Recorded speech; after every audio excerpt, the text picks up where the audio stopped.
కొడాలి నాని గారు ఇన్ని రోజులు ఏమైపోయారు? వచ్చావా? ఇవాళ కూడా రాకపోతే కనపట్లేదు అని పేపర్లో ఇద్దాం అనుకుంటున్నా. ఏమైపోతుందమ్మా, మీ ఇల్లు ఎక్కడో చూస్తే రోజు వచ్చి కనపడే. వీడికి ఇంకా తగ్గలా.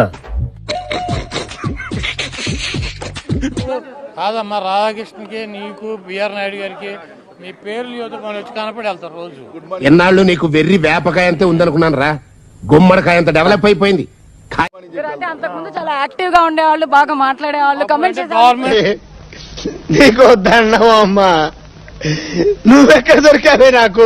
ఉన్న యాక్టివ్ గా ఇప్పుడు ఏం చేయాలి? భయపడుతున్నారా ఇప్పుడు?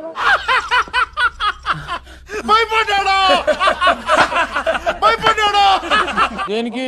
ఇంట్లో లేనందుకు మాట్లాడితే ఏమైనా అరెస్ట్ చేస్తారేమో అని. కాదమ్మా, కరెక్ట్, ఇది కరెక్ట్ గా చెప్పావయ్యా. కాదమ్మా, నీ ఉద్యోగం పీకేసిన కూడా యాక్టివ్ గా ఉంటావు, మైక్ పట్టు తిరుగుతావా? ఇవే తగ్గించుకుంటే మంచి. ఉద్యోగం పీకేశారనుకో, మైక్ అట్టు తిరుగుతావా? నువ్వు ఏం మాట్లాడుతున్నావురా? అసలు నీ మాటలకి ఏమైనా అర్థం ఉందా? ఉంది సార్. ఉద్యోగం పీకేశారు కదా, ఇప్పుడు ఏం చేయము యాక్టివ్ గా? ఎంత ఘోరం జరిగిపోయిందిరా. అరెస్ట్ ఎలా చూస్తారు? అరెస్ట్ లాగానే చూస్తున్నామ్మా. అని ఎవరికైనా చూపించండి రా, వదిలేయకండి రా బాబు అని అలాగా కూర్చోబెట్టి చెప్పండి రా, వదిలేస్తారేట. ఏముంది, ఇవన్నీ మామూలుగా చిన్న చిన్న విషయాలు.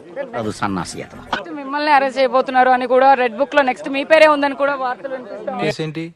ఒక తల్లి మాట నిజం చేశాను, అరెస్ట్ చేశారు. నేను చూడలేదమ్మా రెడ్ బుక్, మీరు చూసారా? చూసుకుంటున్న ఏదో తయారయ్యావు, ఇంకా నీకు బుద్ధి రాలా? నాకు చూపించలే, మీకు చూపించాడా? వీడు మారడు, బుద్ధి లేని సన్నాసి. పార్టీలో అయితే మీరు ఉన్నారు కదా సార్, మరి అయిందా? బాగైందా? ప్రతిదానికి ఓవర్ ఎక్స్ప్రెషన్. ఇప్పుడు అనండి. పార్టీలో పార్టీలో ప్రస్తుతం మీరు యాక్టివిస్ట్ గానే ఉన్నారు కదా, ఎందుకు? ఇప్పుడు లేనని చెప్పి నువ్వే చెప్పావమ్మా. ఏం పాయింట్ పెట్టావన్నా? రెడ్ బుక్కులు, బ్లూ బుక్కులకి ఏం ఉపయోగం లేదు.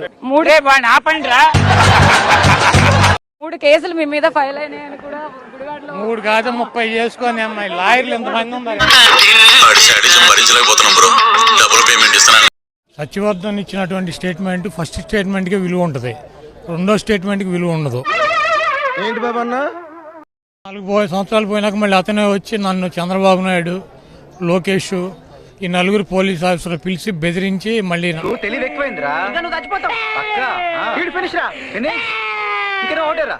నాతో స్టేట్మెంట్ ఇప్పించారంటే సేమ్ కేసు కట్టి మన 5 లోపల వేసేయచ్చా? చూసారా సార్ డబుల్ యాక్షన్. కాబట్టి మొదటి స్టేట్మెంట్ కి వాల్యూ ఉండదు, రెండో స్టేట్మెంట్ కి వాల్యూ ఉండదు. వీడికి బాంబు లగాదేంగే. వంశీని కలిశారు అంటారు. నాకు సంబంధం లేదు ఈ కేసుతో. నేను అంటే నన్ను పరాయివాడిగా తీసి పారేసావు అన్నమాట. పెట్టలేదని చెప్పి అతను జడ్జి గారికి స్టేట్మెంట్ ఇచ్చినాక వెళ్ళి వంశీని కలవడం జరిగింది. కానీ వంశీని కలిసి వచ్చినాక ఇక్కడికి వచ్చి చెప్పలా. అతన్ని కిడ్నాప్ చేశారు, పట్టుకొచ్చారు, అతని దగ్గర స్టేట్మెంట్ తీసుకురాకుండానే. నాతో చెప్తే చెప్పావు కానీ ఎవరితో చెప్పకు, ఎవరు నమ్మరు. 13వ తారీఖు పొద్దున్నే వంశీని అరెస్ట్ చేశారు. 13 సాయంత్రం వెళ్ళి వైజాగ్ నుంచి అతను పట్టుకొచ్చారు. ఇప్పుడు మీరు చెప్తే తెలిసిందండి. కాబట్టి ఇది పక్కగా ఫేక్ అండ్ ఫాల్స్ కేసు. గుడి దగ్గర చెవులో పువ్వులు పెట్టుకుని చాలా మంది ఉంటారు, వాళ్ళకి చెప్పుకో. చంద్రబాబు నాయుడుకి గానీ, లోకేష్కి గానీ, తెలుగుదేశం పార్టీకి గానీ, ఎల్లో మీడియాకి గానీ, తెలివితేటలు చూపించుకే నేనేం చూపించి వంశీని గానీ, నన్ను గానీ, మా పార్టీలో ఉన్నటువంటి పేరునాని కానీ, జోగిని కానీ కొంతమందిని ఏదో రకంగా లోపల వేయాలని చెప్పి ఆతృతతో కొట్టుకుంటున్నారు కింద పడి. నీలాంటి యూజ్లెస్ ఫెలో తప్ప ఎవడు అలాంటి మాట పడి గిలగిల సాయంత్రం డిబేట్లు పెట్టి ఈ కేసు ఉంది, ఆ కేసు ఉంది, తొప్పి ఉంది, తోటకూర ఉందని చెప్పి. నువ్వు పొరపాటున మనిషి జాతిలో పుట్టేవరా? కాబట్టి మమ్మల్ని లోపల వేయాలని చెప్పి వాళ్ళు డిసైడ్ అయ్యారు. ఏదో ఫాల్స్ కేసో, పనికొచ్చే ఏంటి మమ్మీ ఎవడీడు కేసో, పనికిరాని కేసో ముందు బెయిల్ రాకుండా 10 రోజులు, 20 రోజులు, నెల రోజులు, 2 నెలలు ఉంచాలి లోపల.